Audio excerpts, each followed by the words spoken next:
કિંજલબેન દવેના પરિવારનો આજ રોજ 5 પરગણાના બ્રહ્મ સમાજે કિંજલબેન દવેના પરિવારનો સંપૂર્ણ બહિષ્કાર કર્યો। કોઈ પણ શાળા મોડા પ્રસંગમાં બ્રહ્મ સમાજ એનો બહિષ્કાર કર્યા છે। કિંજલબેન દવેએ તાજેતરમાં આંતરજ્ઞાતિની અંદર પોતાની સગાઈ કરીને પોતાના લગ્ન કરવાના છે। આ માટે એનો બ્રહ્મ સમાજ લાલ ગુમ થઈ અને ખૂબ કઠોર નિર્ણય લીધો। આ બ્રહ્મ સમાજના નિર્ણયને હજારો વંદન છે। હરેક સમાજ હરેક નાતમાં આવા કઠોર નિર્ણય હોવા જોઈએ કે જે પોતાના સમાજ પોતાની નાતને કલંકિત કરતા આવું કઈ ઘટના બને તો એનો એ સમાજ એ નાતે સંપૂર્ણ બહિષ્કાર કરવો જોઈએ સાહેબ।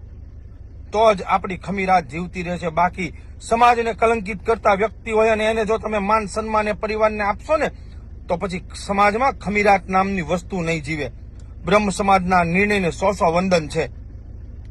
ખાસ કરીને કિંજલબેન દવે એટલે બ્રહ્મ સમાજ માટે આમ જોવા જઈએ તો એક ગર્વની વાત કહેવાય, કારણ કે કિંજલબેન દવે ગુજરાત લેવલના સિંગર છે, પણ છતાંય સાહેબ એના બ્રહ્મ સમાજે એનો હોદ્દો એની પ્રતિષ્ઠા જોઈને નહીં પણ સમાજને કલંકિત કરતું કામ કર્યું એટલે કઠોર નિર્ણય લીધો। હરેક સમાજે આ વસ્તુ કરવી જોઈએ કે ચાહે નાનામાં નાનો વ્યક્તિ હોય તોય ભલે અને મિનિસ્ટર હોય તોય ભલે, ગમે એવો ઉદ્યોગપતિ હોય તોય ભલે, કોઈ પણ વ્યક્તિ પોતાના સમાજને કલંકિત કરતી આવી કોઈ ઘટના કરે, આંતરજ્ઞાતિમાં લગ્ન કરે, એ પરિવારનો એ સમાજે સંપૂર્ણ બહિષ્કાર કરવો જોઈએ।